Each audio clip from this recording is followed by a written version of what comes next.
साथियों नमस्कार, स्वागत है आपका अपने यूट्यूब चैनल बाबा श्रीकांत एकेडमी पर। हम लोग 2016 के प्रैक्टिस सेट को सॉल्व कर रहे थे। आज इस प्रैक्टिस सेट को कंप्लीट कर लेंगे 25 क्वेश्चन सॉल्व करके, और 100 क्वेश्चन हम लोग सॉल्व कर चुके हैं। अगर आप लोग अभी तक उसको नहीं देखे हैं तो प्लेलिस्ट से वीडियो को देख सकते हैं। और आप लोगों के लिए सूचना ये है, जो हमारे व्यूअर हैं जो वीडियो को वॉच करते हैं, उसमें से 84% लोग ऐसे हैं जो वीडियो देखते तो हैं लेकिन चैनल को सब्सक्राइब नहीं किए हैं। अगर आप वीडियो देखते हैं तो चैनल को भी ज़रूर सब्सक्राइब कर लें। आज का फर्स्ट क्वेश्चन है, कह रहा है अपनी सामान्य गति की 3/5वीं गति से चलने पर एक रेलगाड़ी अपने गंतव्य पर 4 घंटे की देरी से पहुंचती है। सामान्य गति से यात्रा करने में उसे कितना समय लगेगा। यानी एक रेलगाड़ी है जो अपनी नॉर्मल स्पीड की 3/5वीं स्पीड से चल रही है, तो 4 घंटे देरी से पहुंच रही है, तो कितना समय लगेगा। तो इसको तो डायरेक्ट सॉल्व कर सकते हैं। टाइम इज इक्वल टू 4 घंटे देरी से चल रही है, 4 गुणे जो गति है, मान लीजिए पहले 5 की स्पीड से चल रही थी तो अब 3 की स्पीड से चल रही है, तो डिफरेंस कितने का आया है, 2 का।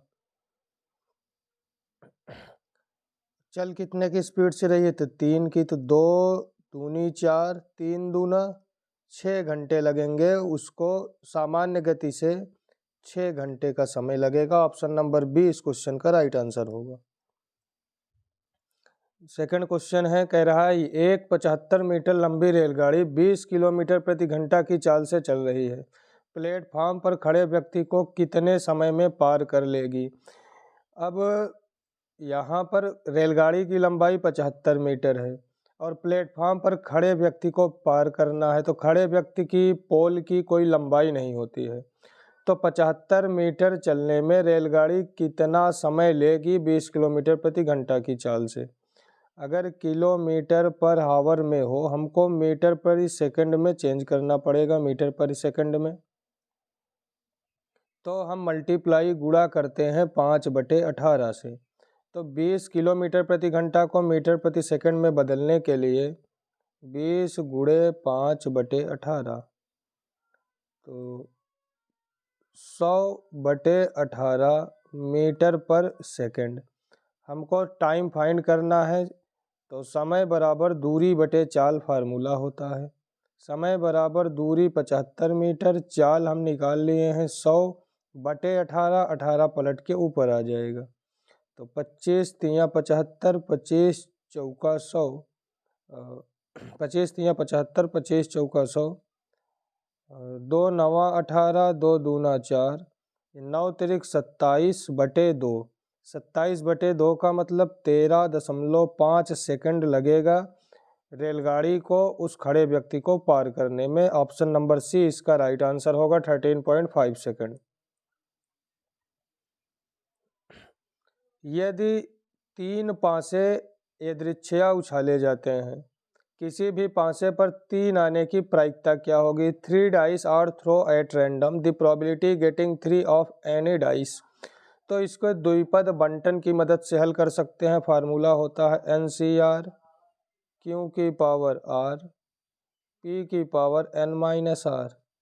द्विपद बंटन से भी सॉल्व कर सकते हैं, डायरेक्ट भी सॉल्व कर सकते हैं।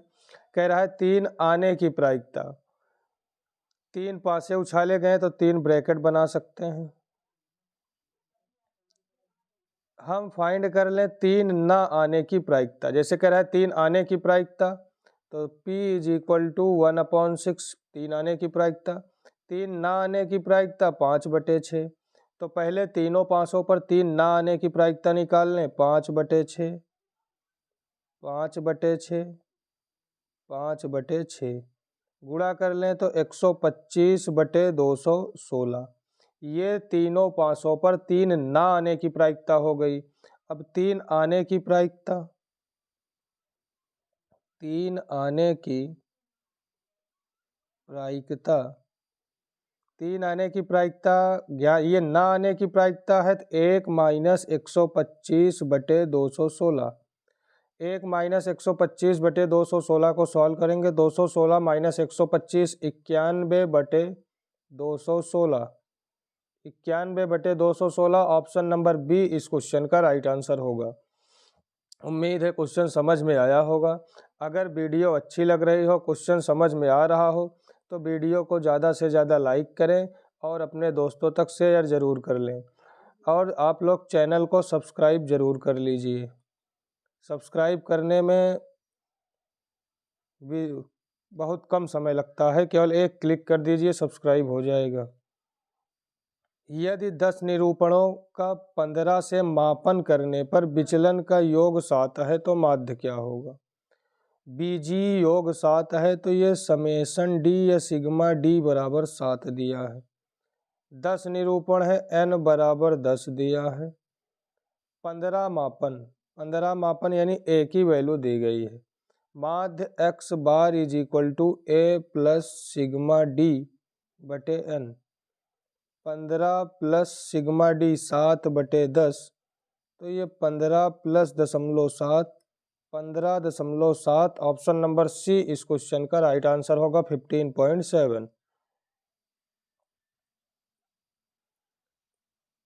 समीकरणों 2x minus K Y plus 7 is equal to 0 और 6x minus 12y plus 15 is equal to 0 का कोई हल नहीं। यह क्लास 10th का क्वेश्चन है। कह रहा है कोई हल नहीं है तो k का मान क्या होगा? हमको k का मान ज्ञात करना है। कोई हल नहीं कब होता है? जब रेखाएं समांतर हों, और समांतर की condition a1/a2 is equal to b1/b2 not is equal to c1/c2। ये समांतर की कंडीशन होती है। हम वैल्यू पुट कर लें। a1 की वैल्यू 2, a2 की value 6 is equal to b1 की वैल्यू -k, b2 की वैल्यू -12। इसी को सॉल्व कर ले, माइनस से माइनस कैंसिल हो जाएगा। 6 2 जा 12, क्रॉस मल्टीप्लाई कर लें, k is equal to 4, k की वैल्यू 4 होगी। ऑप्शन नंबर बी इस क्वेश्चन का राइट आंसर होगा।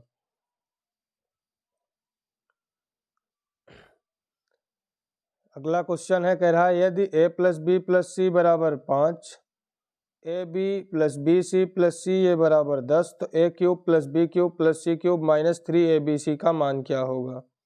तो इसमें हम लोग ऐसा फार्मूला यूज करेंगे जिसमें a प्लस बी प्लस सी मिले और ए बी बी सी सी ए मिले।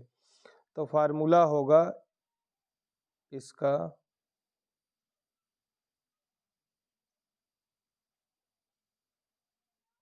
First bracket a plus B plus C into second bracket a plus B plus C का whole square -3ab plus B C plus C A. अब इस फार्मूले पर value put कर दें तो 5 ब्रैकेट 5 का स्क्वायर 25 माइनस 3 गुणे इसकी वैल्यू 10 दी है। A B plus B C plus C A की वैल्यू 10 है, तो 3 गुणे 10 30 होगा। तो 5 गुणे -5 बराबर माइनस का 25। ऑप्शन नंबर ए इस क्वेश्चन का राइट आंसर होगा। अगर फार्मूला मालूम है तो विद इन सेकंड में इस क्वेश्चन को सॉल्व कर सकते थे, और इसके पीछे वाले भी जो क्वेश्चन थे उनको भी सॉल्व कर सकते थे। ए इस क्वेश्चन का राइट आंसर होगा। आगे बढ़ते हैं नेक्स्ट क्वेश्चन पर। यदि log 4 base x plus log 16 base x plus log 64 base x, यहाँ पर देख रहे हैं बेस सबका इक्वल है, तो फार्मूले का यूज कर सकते हैं। log बेस x अगर प्लस में दिए हैं तो सबको मल्टीप्लाई में लिख सकते हैं। 4 को 2 की पावर 2, 16 को 2 की पावर 4, 64 को 2 की पावर 6 इज इक्वल टू 12। तो log बेस x, ये 2 की पावर 6 4 10 2 12 बराबर 12। अब log बेस x को इस साइड लेकर आएंगे तो हमको मिलेगा 2 की पावर 12 बराबर x की पावर 12। x की वैल्यू फाइंड करना है। जब पावर्स इक्वल हैं तो बेस भी आपस में इक्वल होगा। x is equal to 2। Option number A इस क्वेश्चन का राइट आंसर होगा। यदि ए बी सी ए पी में है, समांतर श्रेणी में है, x Y Z G P में है। अगर ए बी सी ए पी में है, A B C in A P, तो A is equal to 1, B is equal to 2 and C is equal to 3। X Y z GP में है, x Y z in GP, x is equal to 2, y is equal to 4, z is equal to 8। ये हम अपने मन से late कर सकते हैं, कोई भी नंबर लेट कर लें जो AP और GP में हो। अब यही वैल्यू यहाँ पर पुट कर दें, x की पावर b माइनस सी यानी 2 की पावर b माइनस सी माइनस 1 इंटू वाई की पावर 4 की पावर c माइनस ए 2 इंटू जेड की पावर a माइनस बी 8 की पावर a माइनस बी यानी 1 माइनस 2 माइनस 1। इसको सॉल्व करेंगे तो 1/2 इंटू 4 का स्क्वायर 16 इंटू 1/8, 8 2 जा 16 यानी 16/16 होगा, एक बचेगा। ऑप्शन नंबर बी इस क्वेश्चन का राइट आंसर होगा 1। उम्मीद है क्वेश्चन समझ में आया होगा। ये 11th का क्वेश्चन है, 11th जो श्रेणी वाला चैप्टर है उसमें है, बढ़िया क्वेश्चन है, लॉन्ग क्वेश्चन में आता है। ये हम लोगों ने शॉर्ट ट्रिक से सॉल्व किया है, वैल्यू पुटिंग मेथड से। अगर क्वेश्चन समझ में आया हो तो चैनल को सब्सक्राइब जरूर कर लें और वीडियो को ज़्यादा से ज़्यादा अपने दोस्तों तक शेयर करें।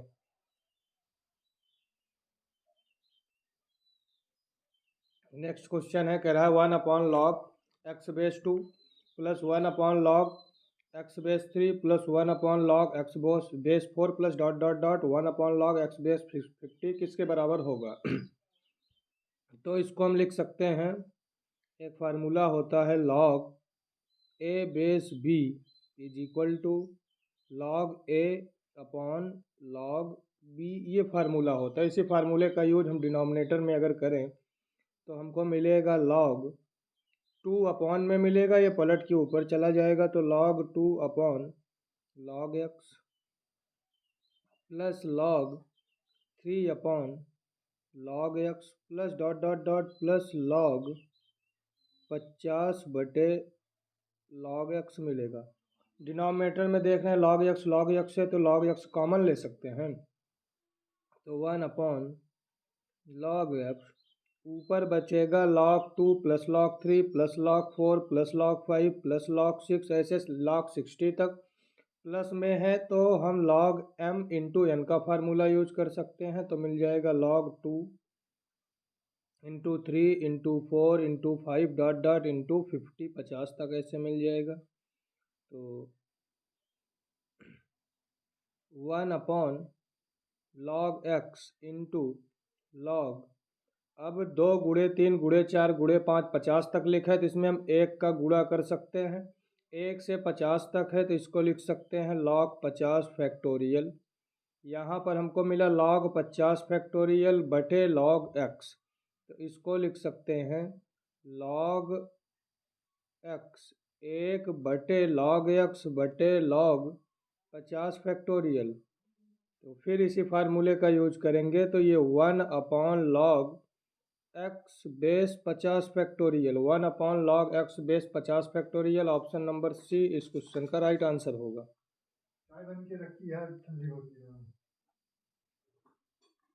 यदि G एक समक्रम का समूह है, G is a group of even order, इसमें एक अवयव a naught is equal to e है तो ये किसको संतुष्ट करेगा, a की पावर 2n। अगर सम अवयव है, समक्रम का समूह है, a की power 2n is equal to e, put n is equal to 1, a square is equal to e। Option number A इस क्वेश्चन का राइट आंसर होगा।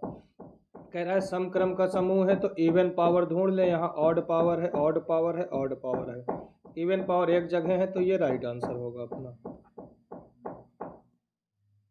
लिमिट x टेंस टू 1, अगर 1 डायरेक्ट पुट करें तो ये 0/0 फॉर्म बनेगा using L hospital rule. L hospital rule use करेंगे, 1 का 0 माइनस रूट x का अवकलन माइनस 1/2 रूट x का अवकलन माइनस 1/2 रूट x, एक माइनस पहले में है तो minus minus plus upon cos inverse x root x को लिख सकते हैं एक्स की पावर -1/2 + 1 यानी प्लस ही होगा।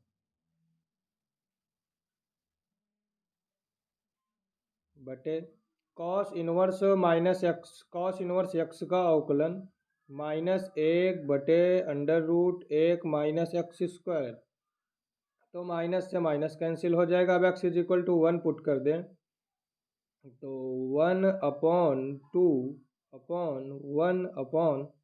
1 0, तो 0 पलट के ऊपर चला आएगा। 0/2 = 0। इस क्वेश्चन का आंसर होगा 0, ऑप्शन नंबर ए।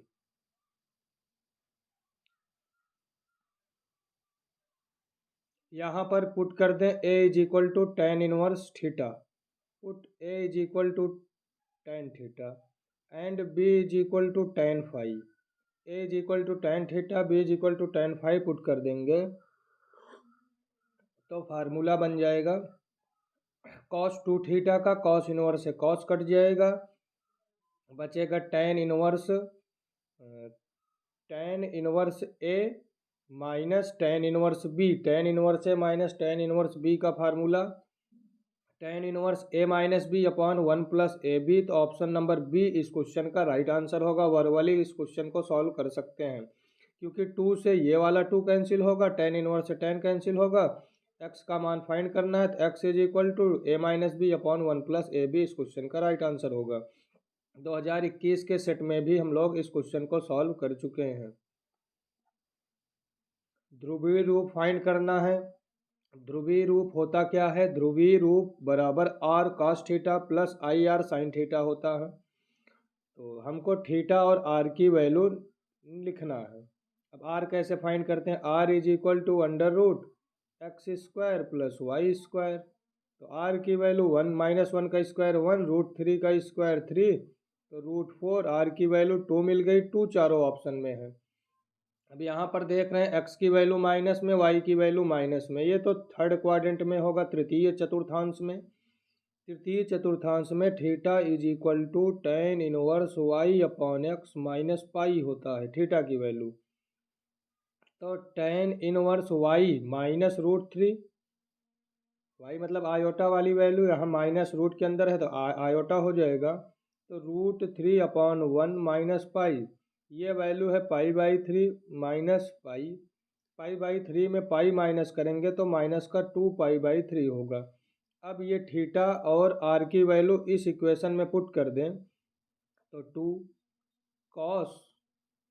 cos माइनस थीटा बराबर प्लस का cos थीटा हो जाता है। फिर i साइन माइनस थीटा बराबर माइनस का साइन थीटा होता है। अब यहाँ प्लस है, ये वैल्यू माइनस में है, पुट करेंगे तो साइन माइनस थीटा बराबर माइनस साइन थीटा होता है, तो यहाँ माइनस आ जाएगा। तो 2 in bracket cos 2π/3 minus i sine 2π/3, option number A इस क्वेश्चन का राइट आंसर होगा। अगर क्वेश्चन समझ में आ रहा हो, वीडियो अच्छी लग रही हो तो वीडियो को ज़्यादा से ज़्यादा अपने दोस्तों तक ज़रूर शेयर करें।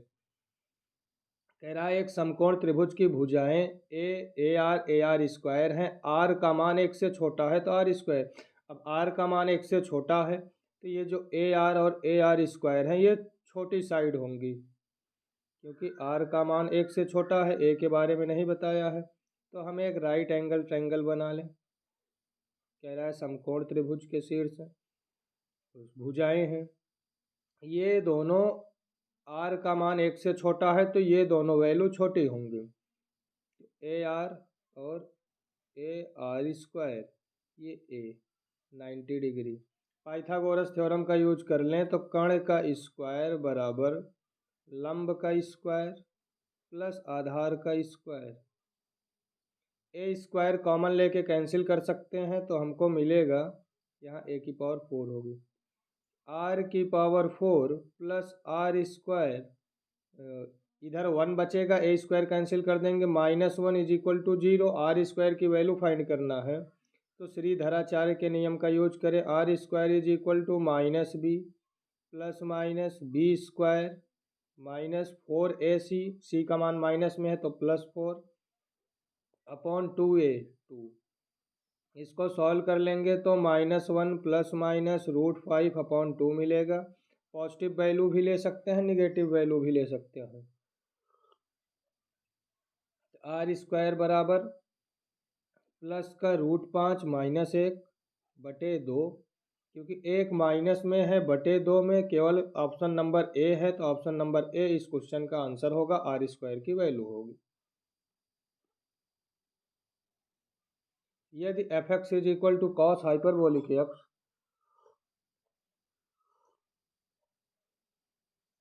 प्लस साइन हाइपरबोलिक x में कौन सा कंडीशन सही होगा।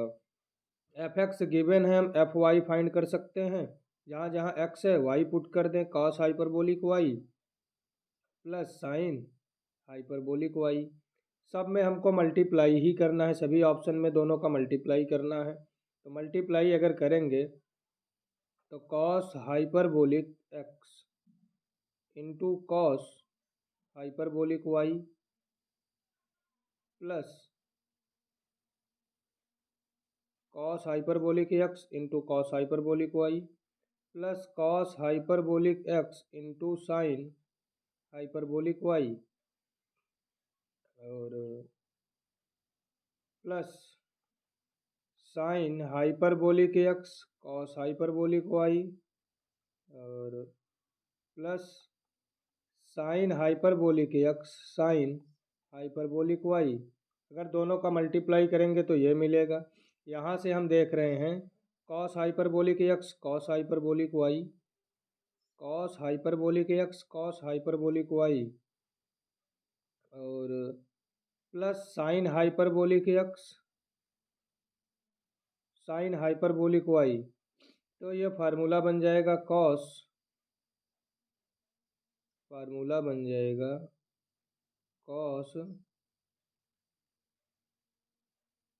Hyperbolic x minus y, cos hyperbolic x sine hyperbolic y plus sine hyperbolic x cos hyperbolic y plus ये फार्मूला बन जाएगा sine hyperbolic x plus y. तो कुछ गुणा करने में गड़बड़ हुआ है चिन्ह का, क्योंकि यहाँ प्लस में है यहाँ माइनस, या दूसरे तरीके से अगर हम करना चाहें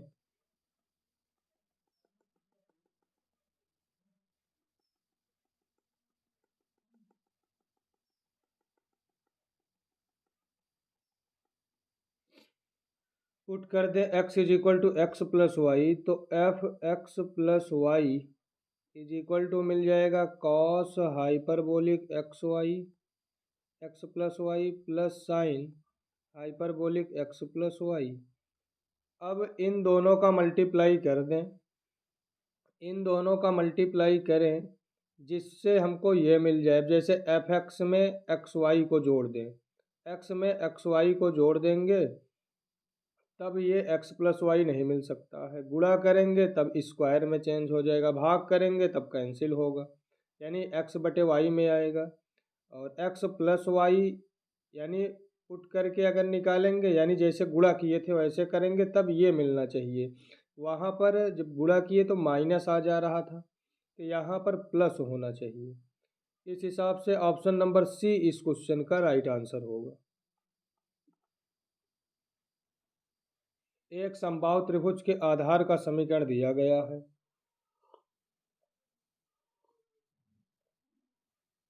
उसका शीर्ष दिया गया है, भुजा की लंबाई क्या होगी। समबाहु त्रिभुज है, शीर्ष दिया गया है 1, -1।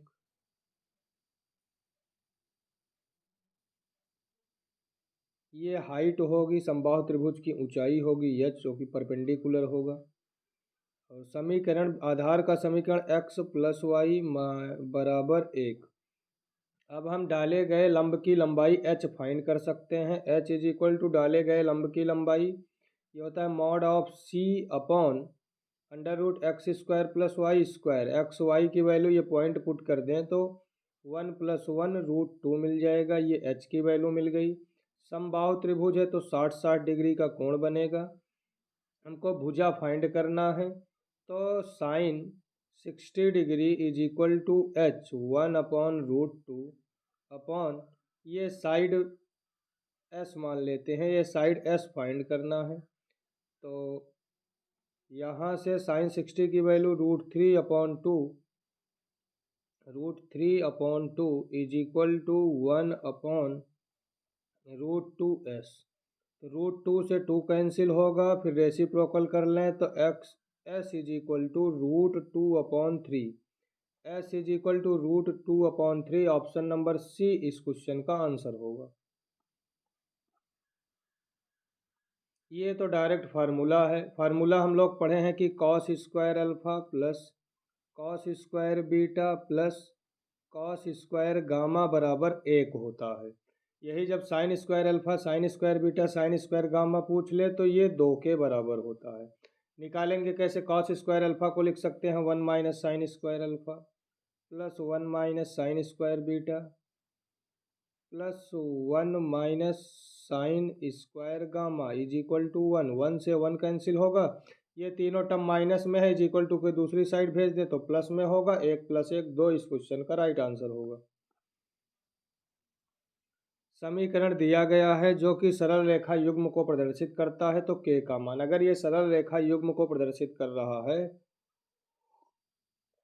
तो के का मान हम डेल से फाइंड कर सकते हैं। डेल से डेल बराबर 0 करके यहाँ पर ए की वैल्यू 3 है, ax² by² 2hxy h बराबर 7/2 है और 2hxy plus 2gx 5/2 plus 2fy 5/2 plus c बराबर 0।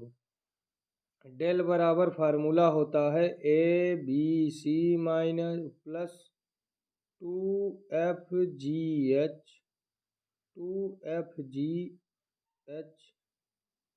माइनस AF² माइनस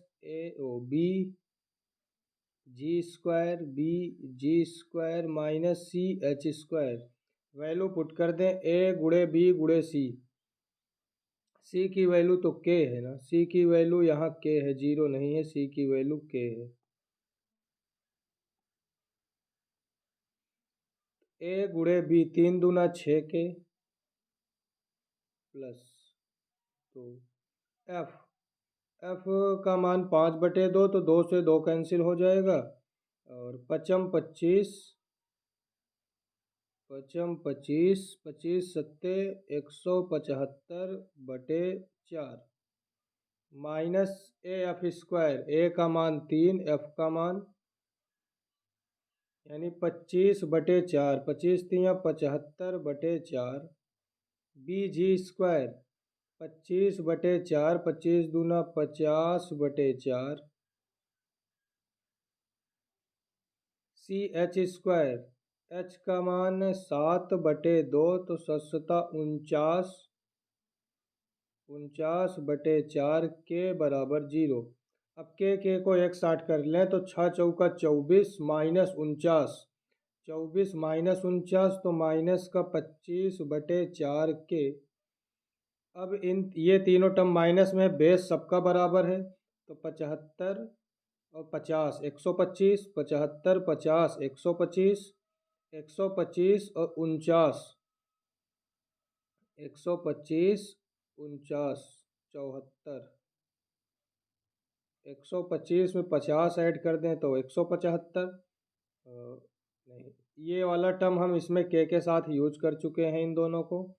75 25 125, 125 को 175 में घटाएंगे, प्लस का 50/4 बचेगा, दूसरी साइड जाकर माइनस का 50/4 होगा, माइनस से माइनस कैंसिल होगा, 4 से 4 कैंसिल होगा, 25 2 जा 50 होता है, तो के इज इक्वल टू 2 के बराबर 2 इस क्वेश्चन का राइट आंसर होगा, ऑप्शन नंबर बी। ये बढ़िया क्वेश्चन था। अगर कुछ फार्मूला मालूम होना चाहिए, वैल्यू पुट करके आंसर निकाल सकते हैं। अगर क्वेश्चन समझ में आया हो तो चैनल को सब्सक्राइब ज़रूर कर लें और वीडियो को ज़्यादा से ज़्यादा अपने दोस्तों तक शेयर करें। कह रहा है 15 सेंटीमीटर 20 सेंटीमीटर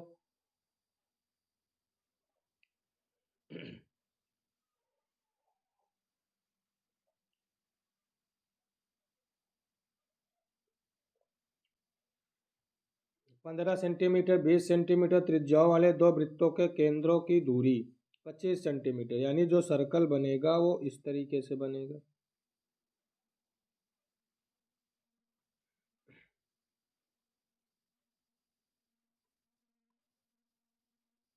जो केंद्र की दूरी है यहाँ से यहाँ तक की दूरी ये 25 है।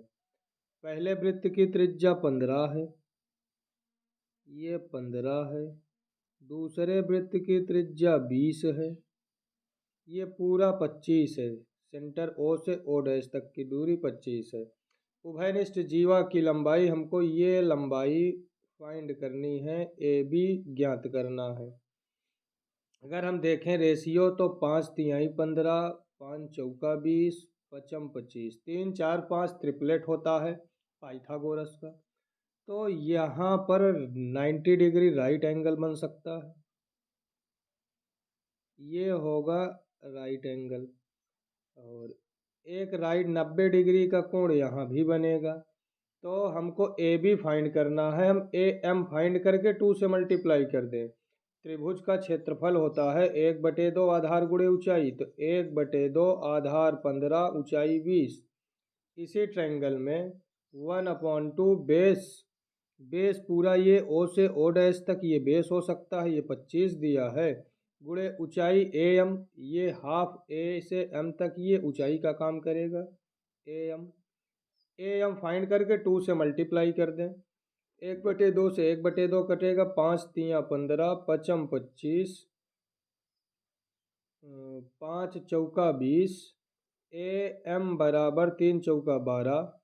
तो उभयनिष्ठ जीवा की लंबाई A B is equal to 12 गुणे 2, 12 दूना 24 centimetre. Option number B D इस क्वेश्चन का राइट आंसर होगा, 24 सेंटीमीटर।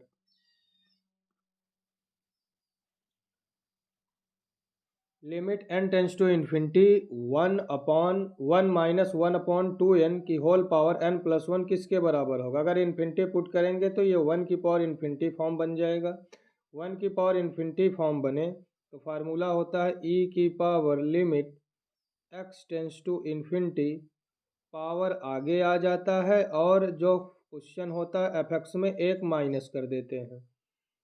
तो ये क्वेश्चन होगा लिमिट e की power limit n tends to infinity, n+1 सामने आ जाएगा और इसमें एक माइनस हो जाएगा, तो 1 माइनस 1/2n माइनस 1, 1 से 1 कैंसिल, e की power limit n tends to infinity, यहाँ से n कॉमन निकाल लें।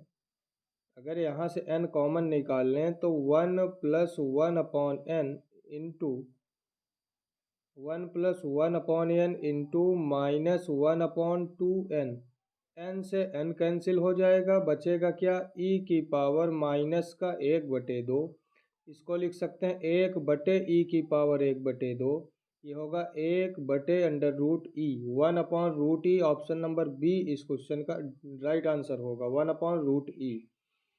अगर किसी को भी किसी भी क्वेश्चन में कोई डाउट हो तो कमेंट में कमेंट करके पूछ सकता है, या कोई क्वेश्चन ना समझ में आया हो, कोई क्वेश्चन मिसअंडरस्टैंडिंग में गलत हुआ हो तो कमेंट में बता सकते हैं। ये थोड़ा बड़ा क्वेश्चन है, कह रहा है अवकल समीकरण इसका y बराबर 0 पर एक हल है, तो limit x tends to 0 y x होगा। अब करेंगे क्या? सबसे पहले dy/dx plus 4 plus px plus py plus py is equal to Q से तुलना करके p और क्यू की वैल्यू निकालेंगे, इंटीग्रेटिंग फैक्टर फाइंड करें, e की पावर 4x dx, फिर यहाँ से इंटीग्रेटिंग फैक्टर मिल जाएगा e की पावर x² 2, फिर x² पुट करके इक्वेशन बनाएं। इक्वेशन करने के बाद y x जो मिलेगा उसको उसकी लिमिट को सॉल्व करें। तो आंसर हमको मिलेगा अस्तित्व विहीन, ऑप्शन नंबर डी इस क्वेश्चन का आंसर होगा, क्योंकि जो वाई एक्स की वैल्यू मिलेगी लिमिट एक्स टेंस टू 0 पर वो अस्तित्व विहीन होगा। तो ये लास्ट क्वेश्चन था। हम लोग 2016 के प्रैक्टिस सेट को कंप्लीट कर चुके हैं। अब नेक्स्ट वीडियो में 2013 के पेपर को हम लोग सॉल्व करेंगे।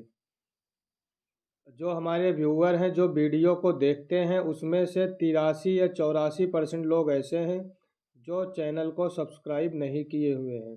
अगर आप लोग वीडियो देखते हैं, क्वेश्चन समझ में आता है, तो वीडियो को चैनल को सब्सक्राइब ज़रूर कर लें और वीडियो को ज़्यादा से ज़्यादा अपने दोस्तों तक ज़रूर शेयर करें। धन्यवाद। आपका दिन शुभ हो।